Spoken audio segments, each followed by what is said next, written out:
If one thing I could tell anybody that I'm very unapologetic about is that I am a fighting game fan.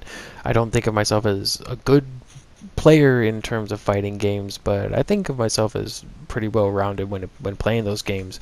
But I've always been a big fan of the fighting games, of starting off with Street Fighter 2. Obviously, everybody's had those starts.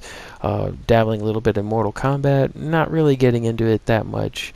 But the one series that I definitely liked more than Street Fighter, yes, I like this series more than Street Fighter, is King of Fighters, a series that started off as some very small crossovers from other fighting games in the SNK lineup of Fatal Fury and Art of Fighting, but then came together and became its own.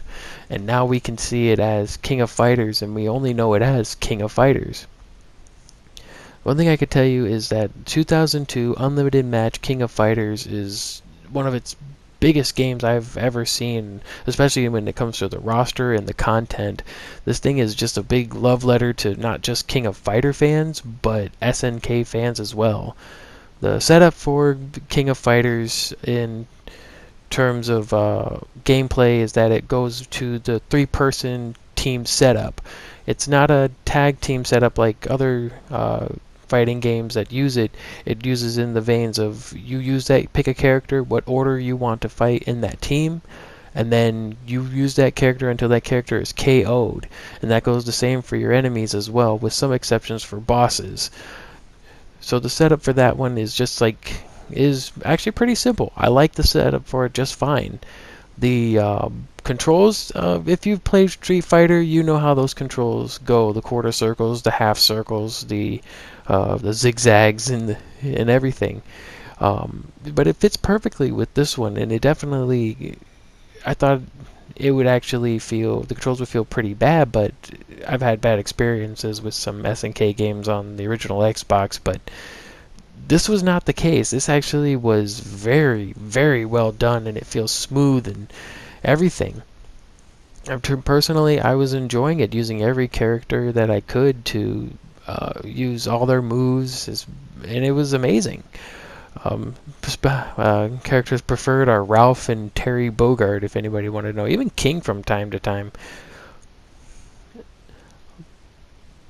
But it works perfect, and I think that's phone. And granted, there's some drawbacks. It's comboing is kind of difficult in terms of because some characters do feel very kind of stiff, and that's kind of something you need to get used to. But once you get the groove going, you'll do some great things. Just really good combos and everything.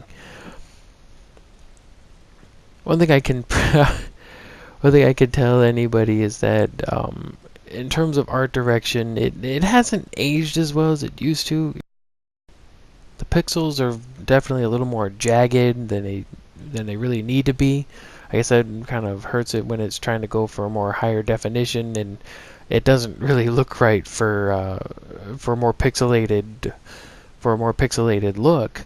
And you're trying to smooth them out, it doesn't really transition well. And sometimes when you look on the expressions on the faces of the characters, it can be sometimes hard to tell, and that's not really good. So it kind of makes it look a little too muddy. Probably not the right term, but it kind of makes it a little too, I guess, messy. Messy would probably be the better word to describe, but but it doesn't take it away, because when changing those settings, it looks great. It does look great, and those who do like the more pixelated look, it works. One thing that I did want to mention that was the stages. There's not many stages. It's pretty limited. I think every boss has their own personal stage, but every character in there could sometimes just share certain stages. But a nice add to it is that they might change a character in the background change what certain characters are doing in the background. It actually helps in doing like a sort of Where's Waldo sort of game when you're playing. It's a game within the game, and you're searching for characters. I've seen some characters from Metal Slug, some characters from Samurai Showdown, some even some from the sports titles that SNK has made a couple of times before. But overall, it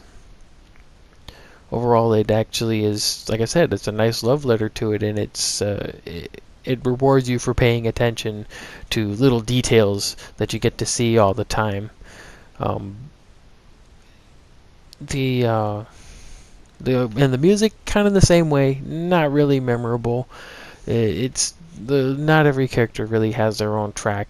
Anyways, they all really all share soundtracks, and I think a couple bosses have their uh, own soundtrack. But despite all that, the one thing that I can tell you with having that whole roster of characters is actually seeing personality. When I when I played King of Fighters, the one thing I really admired the most was the personality of these characters. It always shined for me. Um, Whereas you've seen some personalities for Street Fighter characters and some for Mortal Kombat characters, they just didn't shine through in things that they were doing. But King of Fighters, it was all about these characters' personalities, and they just show off in their moves, show off in their attitude and their egos, everything. Like especially with the characters like Clark and Ralph, who play more like pro wrestlers, and when they do a slam onto the ground, they do a pose like a pro wrestler would, or raise their hand up into the air, showing like they won. Um, it definitely shows. And that's something I can always appreciate more from King of Fighters than I can from Street Fighter. And that's why I think I've always liked it more in terms of a series, because it makes you appreciate these characters way more than anybody else.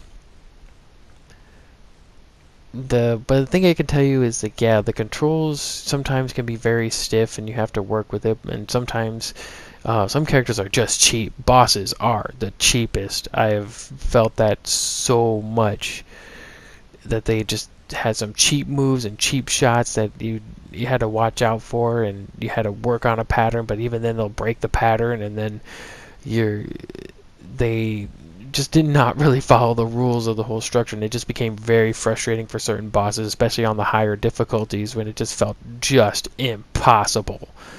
But I can tell you is just that's the one thing it does take away. It definitely takes away from the full experience of playing that game, but it doesn't take away from the overall fun that someone can have from this game, especially for like two player games, and just the sheer fun that you can have playing single player. It's definitely just a fun time to have, and just to show you just how some of these personalities, it's just the win phrases of some of these people are just hilarious to me. They go from like super duper serious to very fun loving to just very jokey to just not making sense whatsoever. These are some of the highlights that I personally liked. I actually liked some of these, especially for someone like Terry Bogard, just to say, oh, one problem I did have is layouts when the controls were there, and it's only for newcomers. Newcomers can't really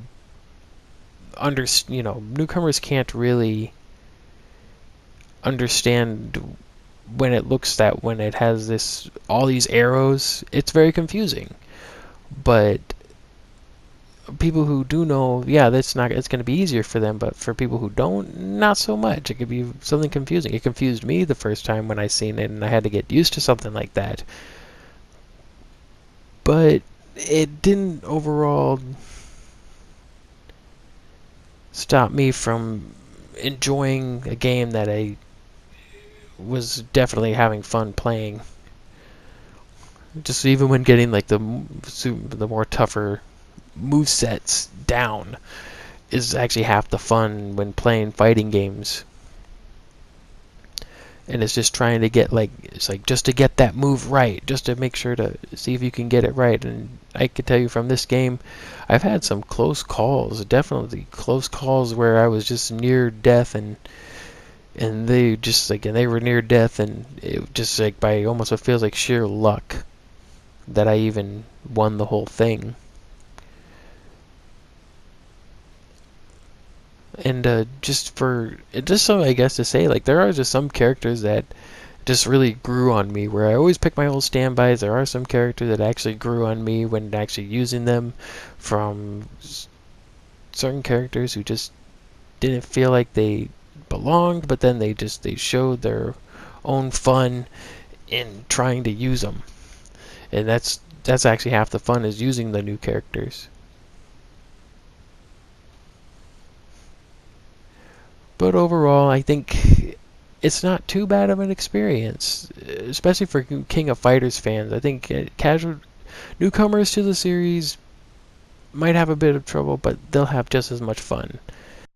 I give this game a 4.5 out of 5, a very great experience. I hope you all enjoyed this review and you have a great night. Thank you.